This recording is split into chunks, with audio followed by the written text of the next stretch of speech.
Welcome to the Hockey Writers Prospect Corner, a show with our top prospects writing crew, bringing you the latest news, analysis, scouting reports, mocks, rankings, and much more. From the World Juniors to the NHL Draft floor, from the farm to the NHL, our team covers everything that happens in the world of prospects. So sit back, grab a notebook, and get ready for Prospect Corner. Hello, everyone, and welcome into the Prospect Corner, another episode here at the Hockey Writers. Thank you for joining us again.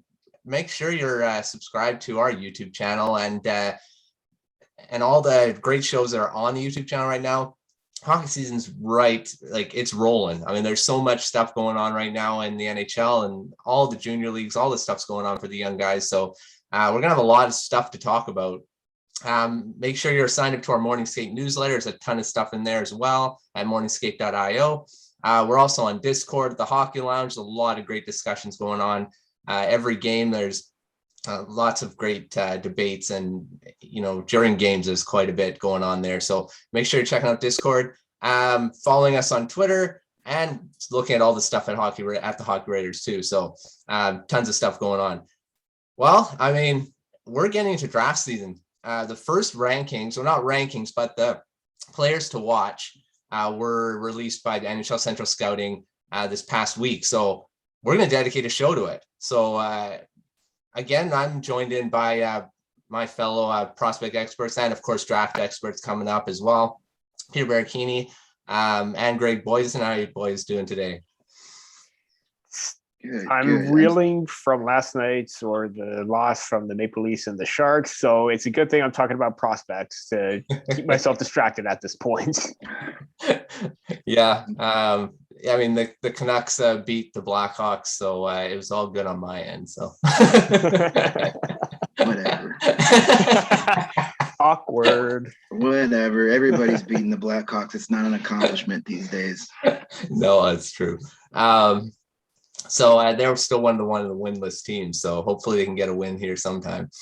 I say no more wins until you get rid of Jeremy Colleton. That's where I'm at. Yeah, he's on the hot seat. That's for sure. So let's get into this players to watch list. I mean, the first guy that you're already seeing a lot about him, we've talked about him for a couple seasons here already, is a man named Shane Wright. He's still projected to be the first overall pick this coming draft. I don't know if you want to call him a generational player, but he is probably going to be the first overall pick unless something drastic happens. But we're going to talk about him first. Dedicate a whole segment here. He started the season with Kingston Frontenac's, a point-a-game player. He's got 2 goals, 4 assists in the 6 games. We'll go to you on this, Peter. What do you think about him so far this season in his draft year? All eyes on him. What do you think about his season so far? Well, to Greg's point, the Chicago Blackhawks should really keep an eye on this player just in case they get into the lottery position. But I mean, when we saw Shane Wright at the U18s, we automatically thought that he was going to tear up the OHL this season, or when the return to play would happen. 1.5, maybe 2 points per game was the expectation, but he's only hovering at 1 right now, 6-6. And although that's really good for Shane Wright standards, that may not be the best, but also seeing the Kingston Frontenacs, maybe the team itself is just being very average. Maybe players are keying in on Shane Wright's, tendencies, trying to lock him down and shut him down, because that's what you're supposed to do, try and shut down the best players. Yeah. Well, he's getting his points. It's average at best, but it's nothing that I would be too concerned about, considering what we've seen in the past and how we can take control of a game in an instant. He's got the awareness, he's got the energy and drive, the shot, the playmaking abilities. He's a whole package player that you want in a first round prospect, or a first overall prospect, sorry. And the fact that the production is just, okay, it's something that I wouldn't really say that, Shane Wright is not going to be first overall anymore because he's just a point per game as opposed to 2. That's ludicrous. I mean, even Tony Ferrari came out with like a stock up, stock down talking about Shane Wright. And he even said that it's nothing to, draw massive exclamation marks for it. It's going to happen. It happens. Shane Wright's still number 1, a lot of upside. a very elite level talent, and he's going to be a really great prospect no matter what. Yeah, and he's also captain of the team as well. So it's pretty crazy for him to be. I mean, we already know he's a leader, and but yeah, his season's going okay, I would think. Let's move into, you talked about some of his attributes and stuff. For viewers that are watching the show that don't know about him, what are his strengths and weaknesses, Greg, in his game, and what else? Basically, strengths and weaknesses. Give him a quick scouting report on the guy. Yeah, half of this question is very easy, and the other half was a little difficult. The easy part was the strengths. There are a lot of them there. He's a very highly skilled center, strong skater, great vision on the ice. He's got an excellent shot. But his biggest asset is his intelligence. He's one of the smartest players that I've seen at that age, probably ever. He reads the play at an elite level, whether it's in the offensive zone, he finds space on the ice, he creates space. And then, the defensive zone, he's so good at getting in the passing lanes, in the shooting lanes, just causing disruptions because he sees where the play is going before the other team sees where the play is going. He's just got that knack of knowing what's going to happen before it happens. That's not coachable. That's just natural, like, freak ability that not a lot of players have. That's his biggest asset, I think. He's also, he's willing to get on the forecheck. He battles for contested pucks. He just does it all out there. He's a complete player, the type of player you build a franchise around. Looking for weaknesses in his games, that was a little difficult. You got to kind of nitpick here. There's not a lot of flaws. He's not perfect. Nobody is. But if I were to pick one thing he needs to work on, and it has gotten better, but I think he needs to add a little more power on his wrist shot of all things. His snapshot is a sniper level, but that wrist shot could use a little more power, maybe a quicker release to catch goaltenders off guard. He kind of telegraphs the wrist shot more than his other weapons in his arsenal. So again, that sounds like I'm nitpicking because I am. There's not a lot of weaknesses in his game. So, sign me up for some Shane Wright right now. Yeah, he's a pretty complete player, and that's why I say, weaknesses, he doesn't really have a lot of them, right? But let's go to a comparison that was brought forth by Director of Central Scouting, Dan Marr. He compares Wright to having the best parts of Nico Hischier and Matt Barzal. Two pretty great players to be compared to. Do you agree with that assessment, Peter, that he's the best parts of those two guys? Or if not, do you see another NHL comparable that would be for him? I do think that's fair. He has the smarts of Hischier. He has the speed and the quick hands and skill set of Barzal. You combine those two together and you get, the potential or a player in Shane Wright. So it is very reasonable. I would also say that, from what I saw in his rookie year, and he was on pace to try and match him, is a little bit of John Tavares, but a little bit more of a refined skater and more speed to his game than what John Tavares was during his time during the OHL. It seems like he's got a smoother stride, not as choppy as Tavares was. And I'm not just saying this because, I write for the Maple Leafs. It's just how I saw it, how he was able to find the open areas, how he was able to take advantage of his opportunities. How he was able to take control of the game. Granted that Kingston wasn't, a powerhouse last season. Shane Wright was a bright spot. He was one of their go-to guys, and he was a threat every single time he was on the ice. John Tavares, a threat every single time he was on the ice. So I think if you were to try and combine maybe all three of those players, if I throw in John Tavares in there as well as, Hischier and Barzal, I think that's a very good comparison as well. Yeah, I've said in the past I don't like comparing to NHL players because he's his own player. He's a few years down the road you're gonna be like, oh, he's like Shane Wright. Coming right. So he's gonna be that type of player that other guys are gonna be compared to later on. So I think he's Shane Wright. That's you can grab things from different players, but in the end, he's his own guy with his own talents, right? So. Greg, this is probably a quick question, but you never know. Is he still the favorite for the first overall pick, or is there another guy that has a chance to do it? We'll talk about that a little later, but do you still think he's the number one favorite here? Yeah, there's little doubt of that. I mean, the fact that people are saying he's got a slow start because he's averaging a point per game, just pump the brakes and watch a game, for crying out loud. The kid didn't play any hockey last year. The OHL didn't play. He played in the World Championships, but that's not. Come on, relax. I mean, they're already starting that. The putting the expectations way up high.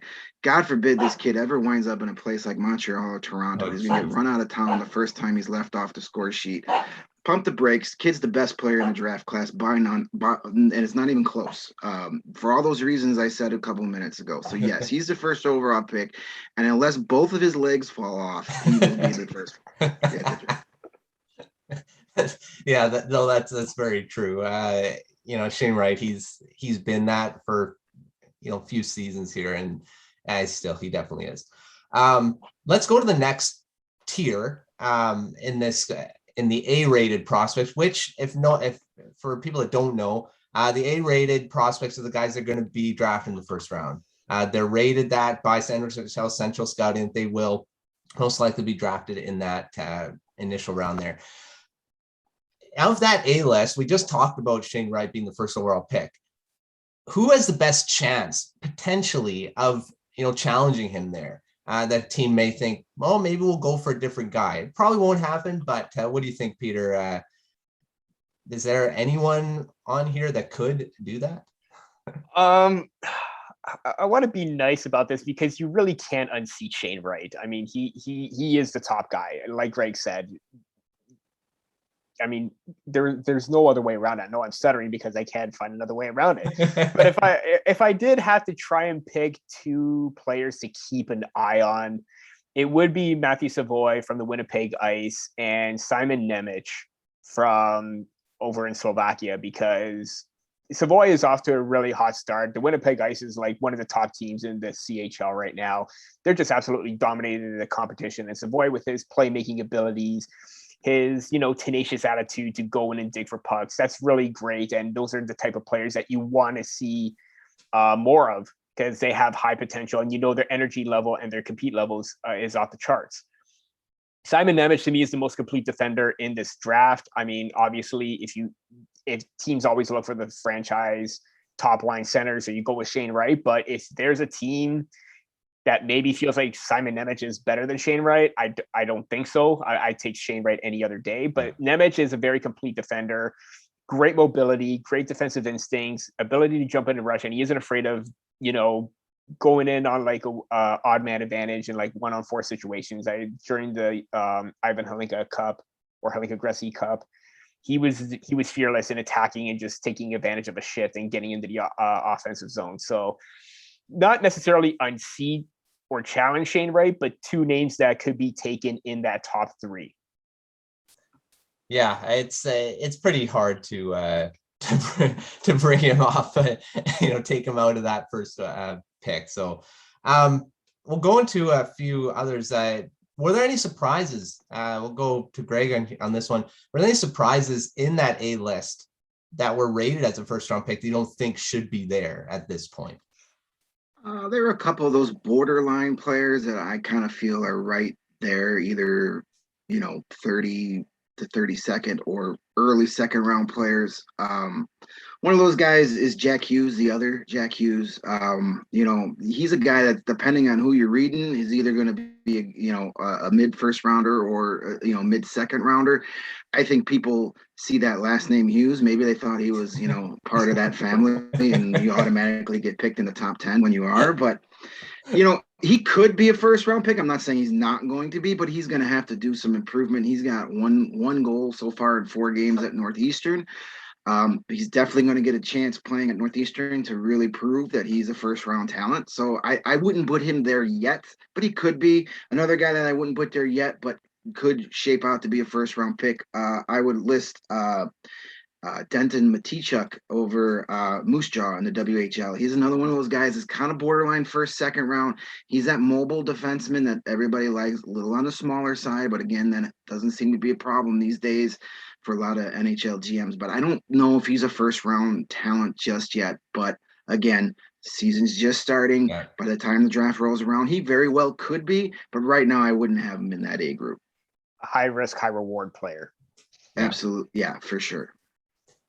Yeah, I definitely agree with the Jack Hughes assessment there, that I haven't seen a lot from him yet that would, say that he's definitely a first round pick, but he does have a lot of talent. I mean, you see it. Saw it in the under 18s as well as a young guy. So, we'll see what happens as, again, that tagline, we should just put that on our title because we should say it a lot. Yeah. So we'll see what happens there. Let's talk about a guy that, a couple of years ago, or maybe not a couple of years ago, maybe a season ago, was saying he could be a guy that could unseat Shane Wright. Maybe is a guy named, Brad Lambert. He impressed a lot in the World Juniors as a young guy. Maybe has fallen off a bit. He has struggled a bit this season to get going. Is he still a threat to be in that top three, Peter? I'll go do in this one. Is he still there as a top three talent, or could he drop like Aatu Räty did last draft? Yeah, you just mentioned Aatu Räty, and the thing is, Räty had dealt with a lot of inconsistencies throughout his draft year, and I think we're seeing a very similar storyline with Lambert, considering the fact that he dominated the U20 level in the SM Liga. He dominated, well, not necessarily dominated, but he had a respectful rookie season with JYP with 15 points in 46 games. This year, 2 points in only 10 games, 1 goal. He only scored his first goal just recently, and that was off a penalty shot, and it was a really nice one. So the hope is that maybe that goal gets the monkey off his back. He's able to get going. He's able to start producing and maybe still be in that top. Well, initially be the second overall pick, because that was the consensus after Shane Wright. But right now his name has dropped. It's dropped down to like out of the top 5, within the top 10, maybe even outside the top 10, depending on how well other players are playing. And it's just the nature of things. The other players are stepping up. He isn't. And until he does, it's going to take a while for him to get back on the good side of not necessarily the good sides, but prove to the scouts that, hey, I am worth being a top 10 pick, top 5, top 2 even. Yeah. So a lot of work that needs to be done. I think maybe I don't know exactly, like, I don't know what's going on through his head at this moment. Obviously, he's doing the best that he can. He wants to put his best foot forward. But you know what? Maybe sometimes the pressure does get to players like this. And maybe we're seeing that a bit. But if he can't, I'm hoping that he turns it around, because he is a very smart puck handler. He's got very great speed. He's got great awareness. And this is the kind of player that you would want to challenge Shane Wright. And I would have said Brad Lambert with Savoy and Nemec, but I'm just not seeing that early on, even though I had him second overall before the season even started. I mean, he's just so dynamic when he's on his game. It's just that consistency factor needs to be there. Yeah, I was so impressive in the World Juniors a couple of years ago or a year ago. I'm messed up with time right now with all this stuff's going. He was so impressive there, and in the under 18s, I didn't really see that same level of talent. We saw, younger guys like, it's hard to say Connor Bedard. I mean, Connor Bedard's a generational player. He was probably the best player in that tournament. So that's another discussion. But yeah, I'm hoping Lambert can do that too, because you saw that talent. He's definitely a top 3 talent moving forward. And if he does drop as far as Aatu Räty did, team's going to have such a steal on it. I don't see that happening, because I still think he's at least a top 10 pick unless something really happens with him. So hopefully he does turn it around. Let's move into a league that's actually gotten a lot of attention, and we talked about it last season and last draft as well, is the National Team Development Program, the U.S. National Team Development Program. had a lot of guys there. The USHL extension of that. They have 5 players in the A list this time. Logan Cooley, Isaac Howard, Cutter Gauthier, Frank Nazar, and Ryan Chesley. Greg, we'll go to you on this one. Do any of those guys have a chance to be in that top 5 realm? I mean, there's quite a few talented players there. I think so, and I'm going to pick it right now. Logan Cooley is going to be your top 5 pick. He could even be the number 2 overall pick after Wright, depending on how his season goes. I love this kid. I'm a huge fan of him. He's another one of these two-way centers that drive the game, and those are the type of guys you build your teams around. He's got speed. He can generate offense, but it's his defense again that is the game changer here. It stands out. He's also great at winning faceoffs. He's played 10 games already this season between the development team and in the USHL, and he's got 7 goals and 14 points. So he's providing the offense.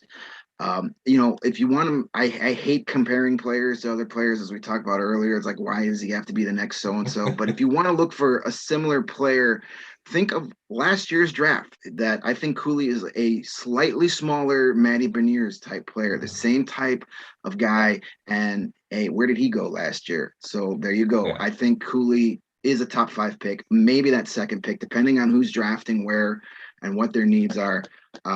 Let's see how his season goes out in the USHL. Let's see what he does on an international stage this year. He could really shine at the World Juniors, depending on which team he plays for. And I'm a big fan of his, and got me. I'm gonna promote the USHL guys as much as I can. I've got to I'm outnumbered 2-1 here, so I gotta stick up for those guys. So big Logan Cooley fan. He can play on my team any day. Yeah, I mean, I love the USHL and the NTDP. I mean, they're, like we talked about on previous shows, about that they are getting into that realm of being a very quality league to look at, and it looks like it's happening again. So definitely these guys are going to be ones to watch in the future. And yeah, I agree with Logan Cooley 100%. He's a dynamic talent, and he's going to be ridiculously a good NHLer in the future. So it's going to be exciting to watch him. Let's go to Canada now, the OHL. And we said about the USHL and the NTDP being well represented. This is a league that's not. They're not well represented in the A list at all. Of course, Shane Wright's there. There's another guy, Matthew Poitras. I hope I said that right. He's the other guy that's on this A list. Peter, what makes him stand out amongst all the other OHLers that are in the B group? Why is he rated an A? That's a really difficult question, because comparing him to other names like Bryce McConnell-Barker, Hunter Height, Ty Nelson, Danny Jokin, Panofimis, all other top OHL prospects in this year's draft, I don't think there's a whole lot of separation between them and even Poitras as well. I think maybe scouts have got like a maybe clear vision on him on where he's going to be projected rather than the other ones, considering the fact that there was no OHL season last year. But if there is one thing to point out about Poitras's game, it's his vision and his ability to think the game at a very quick pace. I mean, he's able to make quick passes, get open, and then he's able to just take it over, take control, and then locate another player further down the line. He's good at those quick plays in transition. He's very smart in that regard. I do think that, production, I'm not going to look at production so heartily because it is early on in the season, but he's got 3 goals already. And that's pretty good considering the fact that, he was supposed to join Guelph last year, no games, 3 goals, 4 points in total in 6 games. That's pretty good for him and a good start to his draft year. So I do think that, he's got a lot of promise. He's got the vision. He's got the smarts. And I think that's maybe what probably separates him compared to other OHLers. But the other names that I mentioned are really not far behind. Yeah, it's interesting to see. I mean, maybe it's not surprising that the OHL is not well represented. There's a lot of scouts who didn't see these guys for a year. Yeah. And we had problems with that in the draft that just finished. There's not a lot of OHL guys A lot of guys played overseas. It was a very weird year, and it's probably going to overflow into this year. We're going to see a lot of guys that are going to be, it'll be interesting to see what happens in this draft. I think this year is going to be a little weird as well. So we'll see what happens there. We've hit the halfway point of the show. This is the Prospect Corner presented by the Hockey Writers. Of course, if you enjoy this show, make sure you're hitting the like button. Subscribe to our YouTube channel. There's quite a lot of shows going on. We have Maple Leafs Lounge, Grind Line, Blackhawks Banter, Chicks and Sticks. There's so many shows on the YouTube channel right now. We have them coming out every day, sometimes even 2 times during the day. Make sure you're checking out that YouTube channel. There's a lot going on. Subscribe to our Morning Skate newsletter and Discord. I mean, there's tons of stuff. We also have a new thing, the daily download as well. Not all NHL teams have this yet, but there's quite a few that do. Make sure you're checking that out. Has recap of the scores from the last game, latest news, links, whole ton of stuff that in one-stop shop type thing. So you're not having to click around the internet to find those. So make sure you're checking out the daily download as well. Send us a comment on below about anything we've talked about in this show so far. Thank you for watching. We appreciate it. We appreciate all the support so far. A lot of views, a lot of interest. And it's just going to get better with the draft coming up as well. So thank you again for watching. Let's continue the show now. We'll go to the rest of this list. There's B, then the B group. We'll kind of focus on the B group here. The C group's kind of, once you get down to the 3rd, 4th round, 5th, beyond, it's kind of a hit or miss, especially so early in the season. So let's start with the B group here. We're going to go to Greg here on this one first. Is there anyone in that B group that could push their way into that A realm? Because there are only 23 players there. So, I mean, there's not only 23 first-round picks. So what do you think? Well, for sure. I think there's quite a few players that can bump their way up. I'm going to point out a guy, and I'm being completely biased here, so I will admit that right off. But another one of those kids from the U.S. development program, right here from Chicago, Illinois, defenseman Lane Hudson. I really like him. I think he can be one of those guys that makes his way up there. He's maybe the best skater in the entire draft class. He's so dynamic on his feet. I watched a little bit of a video of his last night, and that was the first thing that stuck out. He's just such a fluid, easy, quick skater, and that's everything NHL general managers want on that back end. They want that guy on the back end that can get the puck up quickly and confidently. His acceleration is top notch, and he also has great vision on the ice, and such a clean, crisp pass, first pass out of the zone.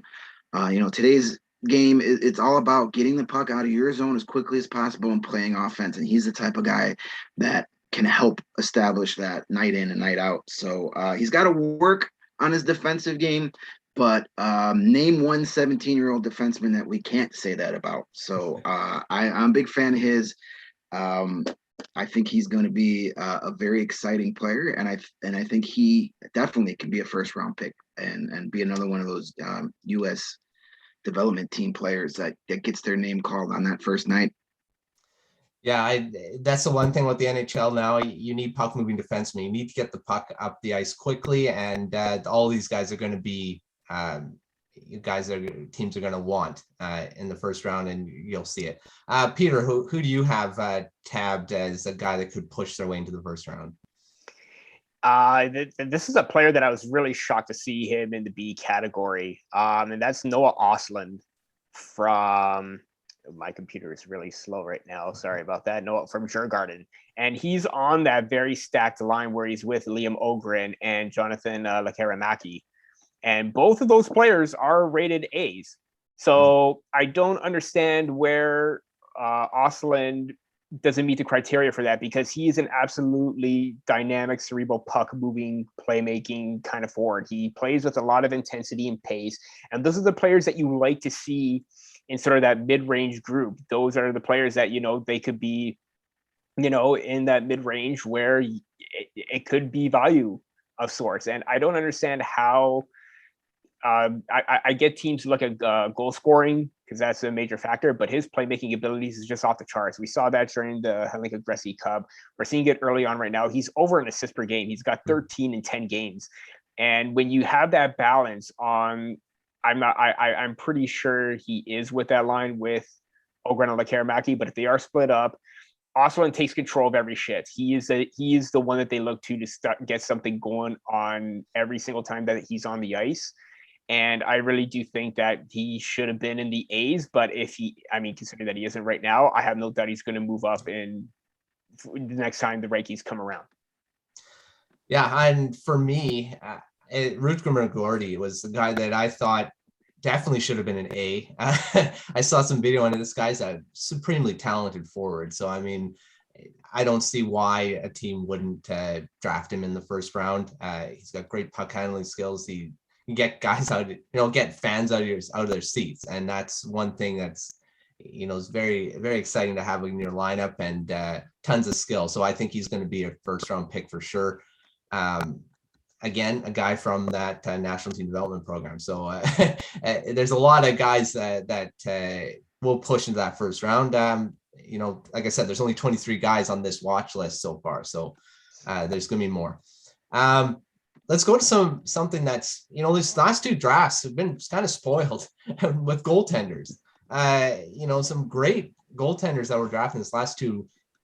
There's no one on the A list right now that we may not see a first round pick that's a goaltender this year. There are three in the B group: Hugo Havlet, Tyler Brennan, and Topias Leninen. Greg will go, or Peter will go to you on this one first. Do you see any three of those guys pushing into the first round, or we're going to see a goaltender not go in the first round this year? I don't think we'll see a goaltender go in the first round. If it does, it's going to be late, like maybe at 31, 32. And if it is, it's probably going to be Tyler Brennan. He's the only one that I've seen any sort of consistency from. I mean, he's already got the size in net.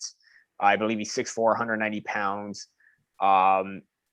Great mobility, great puck tracking. He's very confident in the crease. Granted that his numbers don't match, considering the fact that Prince George is kind of like, in the middle of the pack right now. But I think that he probably is the best goalie so far. I wouldn't still count out Hugo Havlet or even Sergei Ivanov for that matter, considering that he's had a bit of a slow start as well.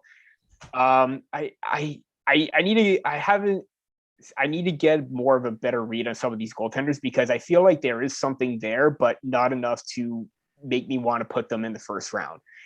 Maybe mid, late second, but I think that's going to be best case scenario. If anything, maybe third. We'll see how things play out during the year, though.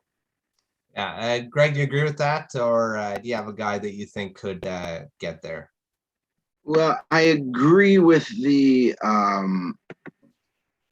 fact that there won't be a goalie in the first round this year. I don't think that's going to happen. It doesn't happen every year. In fact, we had two last year. As high as they was pretty impressive. I'm going to go on a different route. If there is a guy to push for that, to that realm, it would be Leinonen in Finland. He's got the size. I know you mentioned Brennan has that size too, and that when you're talking about teenage goalies, it's really hard to you can't really look at the numbers per se, because you got to look at their physical makeup. And starting off at 6'5" and 216 pounds at age 17, that's a really good start for NHL teams. Any goalie you draft as a teenager is going to be a long-term project. So if you could start with that and then work your way, into the rest, then you're off to a good start. He's been off to an okay start in juniors over in Finland. I think he had like a .929 save percentage his first 5 or 6 games. In his last couple of games, he's gotten knocked around a bit. So those numbers have fallen a bit. But again, when it comes to young goalies, don't even look at the numbers. It doesn't matter. It's look up some of your greatest goalies of all time and see how they played at 16, 17 years old. It's not about the production per se, because there's so many factors that go into goals getting in behind you at that level. You got to look at the physical makeup. I think he's got a lot of the tools that, with the right development and progression, he can find his way to the NHL someday. But starting off at 6'5", 216 at a goalie, that's what today's goalie is. It's come a long way from from what I like to call the horse jockey goaltenders of this, the 70s and 80s. But so if there's a guy out of those three that you mentioned, that would be the guy that I think could make the push. People love their Finnish goalies, so that's it's a guy to watch for sure. Yeah, like I said, goaltending is hard to judge in this. I mean, you see that so many guys that get drafted later on and they got to become starting goaltenders. So I mean, yeah, there's no to evaluate them now to be NHLers is kind of pointless. I mean, but we'll do it anyway. Let's go into the C group. We'll just quickly mention, I mean, like I say, these are hit or miss prospects, sometimes 4th, 5th, 6th round, potentially. Greg, you have any guys that you see in that C group that you have your eye on that could be a guy to watch? And it's really hard to say this early. There's so many guys down there. Well, I'm going to kind of pick a group as a whole. I'm going to cheat here. I'm not going to name a single guy. I'm going to pick a group as a whole because it's just C groups, you can pick any name out of the hat and say, hey, this guy might be good one day. I'm going to keep my eye on those OHL guys in that group, just as we talked earlier about how none of them played last year. So a lot of those guys, if you're going to see guys that are rising, it's probably going to be players from that group. So I'm going to keep my eyes on those OHL guys in the B's and C group there and see how they progress because, again, as we've already said, there's not a lot of tape out there on these guys. There's not a lot of eyes on these guys because they didn't play last year.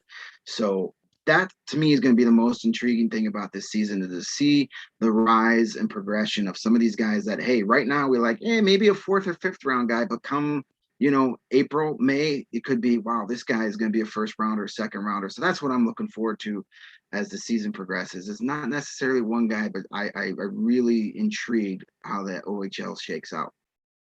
Yeah, 100%. The OHL is an interesting, because they didn't play last year and there's so much happening there. It could be guys that were supposed to be drafted this past draft that'll be drafted, right? So that were undrafted. Peter, who do you got? Single player or, like you say with Greg, a group of guys? Single player. I'm going to go with Thomas Hamera from Top Right U20, who is good, possibly going to be up for possibly playing for Team Czech Republic at the U20 tournament. He is 17. I don't know if he'll get that chance, but I do think that, I may have had him ranked a little bit higher than what Central Scouting has, because I love his ability to take control of the shift and use his transitional skills and his size to protect the puck. He does such a really good job with that. And, considering the fact that he may not have, again, I'm not looking totally at point totals. You really shouldn't base it all off that. 5 points in 12 games. He is capable of putting up some of that, but I think mainly his defensive game is something that I'm intrigued about. I want to try and watch more of him, see what he could bring, try and see if he's able to stay up in that, 2nd round range. Because right now they have him as a 4th, 5th, or 6th. If he can find that consistency, great. But I liked what I saw early on, and I thought he was a big name that should have gotten some recognition. So to see him in that range, I do think that maybe he should have been at least maybe a B. But we'll see. Again, we'll see. We'll take it from there. We'll see what happens, I guess. Yeah, I think I can't really pick one guy either. I mean, I think, like Greg said, the OHL is going to be a very interesting league to watch this season. Because of so many guys that you never saw a lot of, and then scouts are going to see a full season from this year. So yeah, that's going to be an interesting group of guys to watch for the rankings for anything.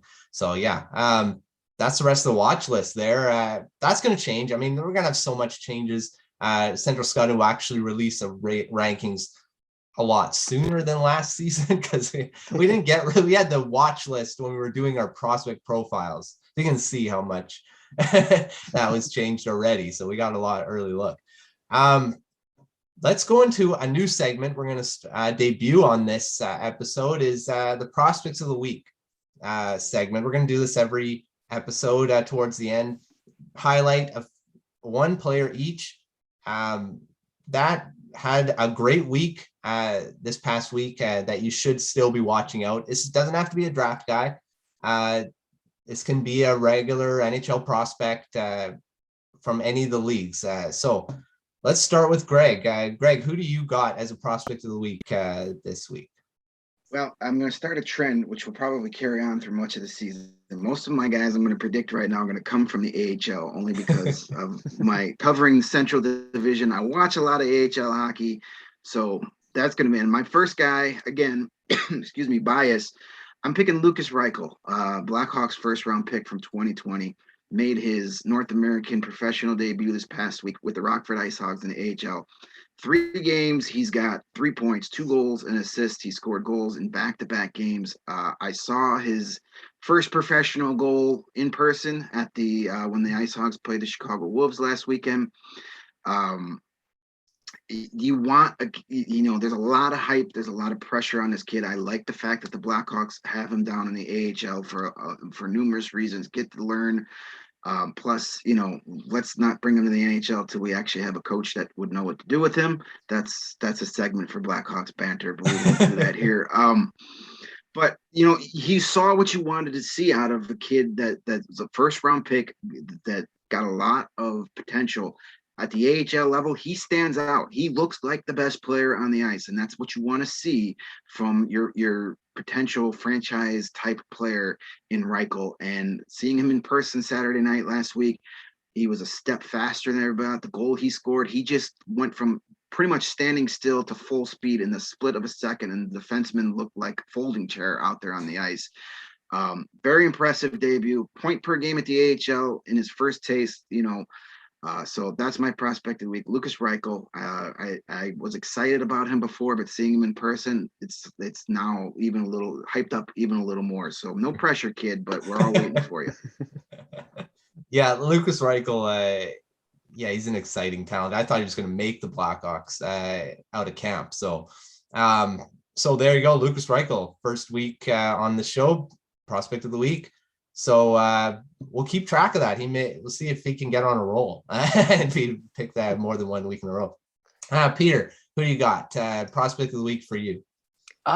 Too many to count. I mean, I was just so impressed with a lot of the prospects, drafted and undrafted. But I'm going to have to go with Daniil Gushchin, 3rd round pick from the San Jose Sharks in 2020.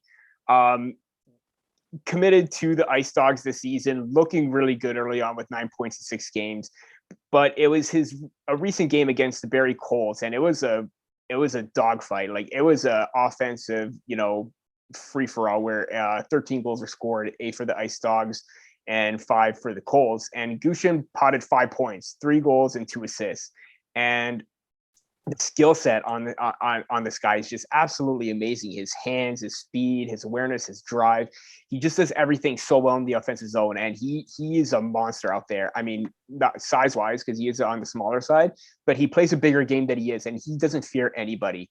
And when he has the puck on his on his stick, he is absolutely scary to watch, and I absolutely loved him in that game, and he's my prospect of the week. Yeah, I'm going to go with a guy that played in that game as well, and Oscar Olsson, Barrie Colts. He was the Avs' 28th overall pick, had a hat trick on Thursday versus the Ice Dogs there. Has 7 goals, 9 points in 6 games. He's got points in all the 6 games so far as well. He only has 1 game without a goal. So, I mean, this guy's ripping it up. And I thought he would. When he was drafted, I thought he went a little low for me at 28th. I thought he was supposed to be, I had him ranked higher. This guy is supremely skilled. Like I say, he's an offensive talent. In Colorado, I mean, the Avs don't need another guy like this. I mean, they had so much talent already. They shouldn't have been able to get this guy that low in the draft, but they did. And he's my prospect of the week. Crazy point production, and having a hat trick in the week sure puts you up there as well. So he's my guy. Because I'm the host, I'm going to take a little bit of a an honorable mention as well, and give a shout out to Joe Valeno, Grand Rapids Griffins there.